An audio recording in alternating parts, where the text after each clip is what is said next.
आइए जानते हैं आज की कुछ अंतर्राष्ट्रीय खबरों को। पहले एक नजर आज की हेडलाइंस पर। साजिश, मेरे मरने के बाद सुखी रहना चाहती है। गुस्से में सास ने बहू को लगाया गले, कर दिया संक्रमित। बहस की बजाय इलाज में समय लगाओ, रामदेव के खिलाफ डीएमए की अर्जी पर बोला हाईकोर्ट। जेल में बंद मेहुल चौकसी को लगा बड़ा झटका, डोमिनिका कोर्ट ने खारिज की जमानत याचिका। भाजपा नेता पर गिरी गाज, पुलिस पर हमला कर अपराधी को भागने के मामले में छिना जिला मंत्री पद, 19 लोगों पर मुकदमा। बसपा ने पूर्व प्रदेश अध्यक्ष रामचल राजभर और लालजी वर्मा को पार्टी से निकाला, मायावती के रहे हैं बहुत करीबी। शिक्षक पात्रता परीक्षा की वैधता अब 7 साल से बढ़कर आजीवन हुई, शिक्षा मंत्रालय ने किया बड़ा ऐलान। वैक्सीन खरीदने के लिए रखे 35,000 करोड़ रुपए कैसे खर्च किए, टीकाकरण नीति पर केंद्र से सुप्रीम कोर्ट ने मांगा जवाब। शोक में डूबा जम्मू कश्मीर, फपक फपक कर रोए लोग जब उठी राकेश पंडिता की अर्थी। टाइगर श्रॉफ और दिशा पाटनी के खिलाफ मुंबई पुलिस ने दर्ज की एफआईआर। जेल में सुशील कुमार डर के साए में बिना खाए जागकर गुजारी रात, तमिलनाडु पुलिस कर रही सेल की सुरक्षा। देश के कई परिवारों में सास बहू की तू मैं के किस्से अक्सर सुनने को मिलते हैं। कई बार तो उनके बीच होने वाली नोक-झोंक इस कदर आम हो जाती है कि सुर्खियों में छा जाती है। सास बहू से जुड़ा एक मामला तेलंगाना में सामने आया है, जिसे सुनकर हर कोई हैरान रह गया। दरअसल यहाँ एक महिला कोरोना की चपेट में आ गई, उसे होम आइसोलेशन में रखा गया तो वह अपनी बहू को ताने देने लगी। इसके बाद भी उसका मन नहीं भरा तो महिला ने अपनी बहू को जबरन गले लगा लिया और उसे भी संक्रमित कर दिया। जानकारी के मुताबिक यह घटनाक्रम तेलंगाना के सोमरीपेटा गांव का है। यहाँ एक महिला का कोरोना टेस्ट पॉजिटिव आया तो उसे घर में ही आइसोलेट कर दिया गया। कोरोना फैलने के डर से परिवार के लोगों ने उससे मिलना जुलना भी बंद कर दिया। हालांकि इस बात से वह महिला भड़क गई और अपने परिवार के लोगों से नाराज रहने लगी। दिल्ली मेडिकल एसोसिएशन द्वारा दायर मुकदमे के आधार पर आज दिल्ली हाई कोर्ट ने योग गुरु बाबा रामदेव को नोटिस भेजा है। अदालत ने कहा कि हालांकि डॉक्टरों के उस अनुरोध को खारिज कर दिया जिसमें रामदेव को प्रत्यक्ष या अप्रत्यक्ष रूप से आपत्तिजनक बयान देने या समग्र प्रकाशित करने से रोकने की मांग की गई थी। डॉक्टरों के निकाय ने बाबा रामदेव पर उनके बयान के लिए ₹1 का सांकेतिक नुकसान और बिना शर्त माफी की भी मांग की थी। कोर्ट ने डॉक्टरों के निकाय को मुकदमे की जगह याचिका दाखिल करने के लिए कहा है। सुनवाई के दौरान कोर्ट में काफी गर्मागर्म बहस हुई। अदालत ने डीएमए से कहा, आप लोगों को अदालत का समय बर्बाद करने के बजाय महामारी का इलाज खोजने पर समय बिताना चाहिए। डोमिनिका की जेल में बंद भारत के भगोरे हीरा कारोबारी मेहुल चौकसी को बड़ा झटका लगा है। डोमिनिका की एक मजिस्ट्रेट अदालत ने भगोरे हीरा कारोबारी मेहुल चौकसी के देश में अवैध प्रवेश के मामले में उसकी जमानत अर्जी खारिज कर दी है। बता दें कि बीते दिनों मेहुल चौकसी एंटीगुआ से लापता होकर डोमिनिका में पकड़ा गया था। आज डोमिनिका हाई कोर्ट में इस मामले पर फैसला आ सकता है। कोर्ट के इस फैसले के बाद मेहुल चौकसी के वकील विजय अग्रवाल ने कहा कि वह मेहुल की जमानत के लिए ऊपरी अदालत का दरवाजा खटखटाएंगे। बता दें, भगोरे की मेहुल चौकसी पंजाब नेशनल बैंक में 13,500 करोड़ रुपए के धोखाधड़ी मामले में भारत में वांछित है। उसके वकील ने आरोप लगाया है कि उनके मुवक्किल को एंटीगुआ के जॉली हार्बर से अगवा किया गया और उसे करीब 100 नॉटिकल मील दूर एक नौका से डोमिनिका ले जाया गया। कानपुर में पुलिस टीम पर हमला कर हिस्ट्री सीटर को भगाने के मामले में 19 लोगों पर मुकदमा दर्ज किया गया है। इसमें 9 लोग नामजद व 10 अज्ञात हैं। एक आरोपी को पुलिस ने गिरफ्तार भी कर लिया है। इसके साथ ही बड़ी कार्रवाई करते हुए भाजपा ने नारायण भदौरिया को जिला मंत्री पद से हटा दिया है।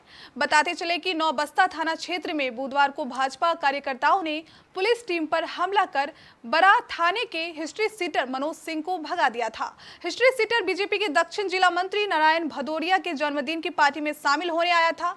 इस दौरान बीजेपी के कार्यकर्ताओं ने हमीरपुर रोड जाम कर हंगामा काटने के साथ ही पुलिस विरोधी नारेबाजी की थी।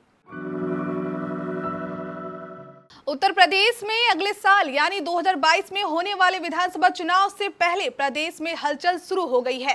इस बीच गुरुवार को बहुजन समाज पार्टी ने पूर्व प्रदेश अध्यक्ष राम अचल राजभर और दिग्गज नेता लालजी वर्मा को पार्टी ने निष्कासित कर दिया है। इसके साथ ही पार्टी ने शाह आलम उर्फ गुड्डू जमाली को नए विधायक दल का नेता चुना है। बसपा ने प्रेस विज्ञप्ति जारी करते हुए कहा कि पार्टी के टिकट से निर्वाचित 2 विधायकों को उनके द्वारा पंचायत चुनाव के दौरान पार्टी विरोधी गतिविधियों में लिप्त होने के कारण तत्काल प्रभाव से बहुजन समाज पार्टी ने निष्कासित कर दिया गया है। इतना ही नहीं, बसपा ने सभी पदाधिकारी को यह भी निर्देश दिए हैं कि इन दोनों विधायकों को पार्टी के किसी भी कार्यक्रम में न बुलाया जाए। शिक्षक पात्रता परीक्षा टीएटी की वैधता बढ़ा दी गई है। इसके मुताबिक अब टीएटी की सर्टिफिकेट की वैलिडिटी को 7 साल से बढ़ाकर आजीवन कर दिया गया है।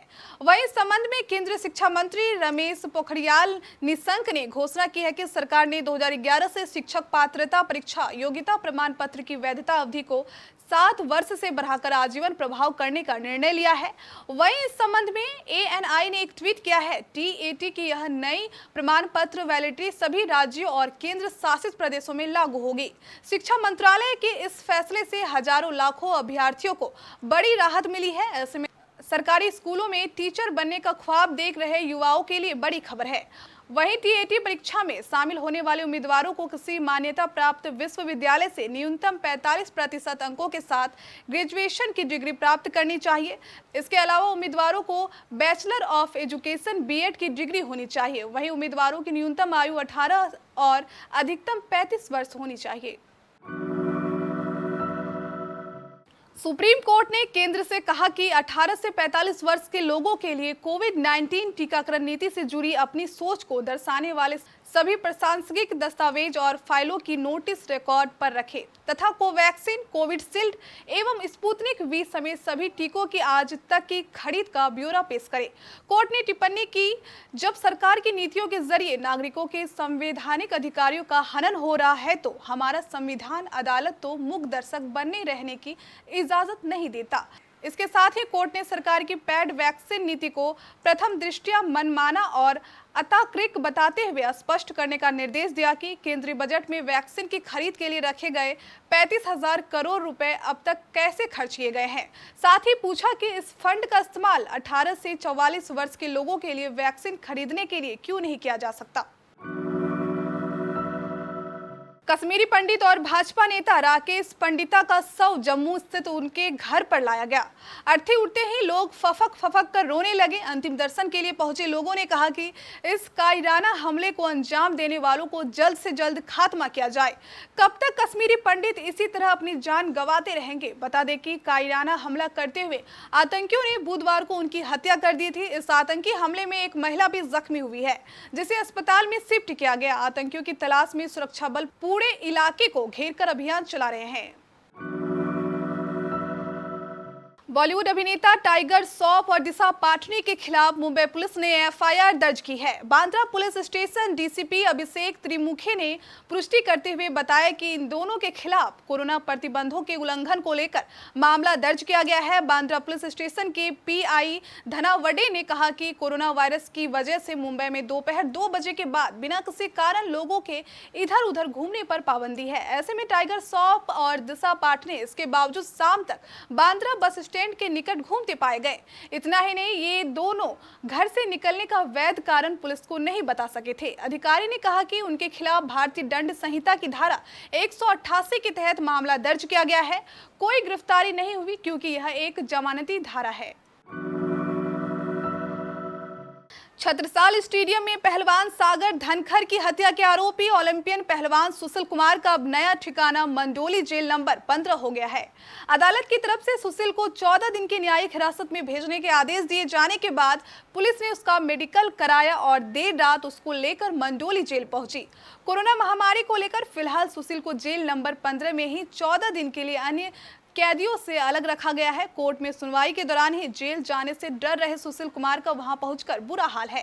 कहने को तो सुशील का बर्ताव इस पूरे मामले में सातिर अपराधी का रहा, लेकिन जेल का खौफ उसके मन में जिस तरह से दिखाई दिया, उसकी उम्मीद तो पुलिस को बिल्कुल भी नहीं थी। जेल सूत्रों का कहना है कि उसकी पहली रात अपने बैरक में टहलते वक्त करवटें बदलते गुजरी।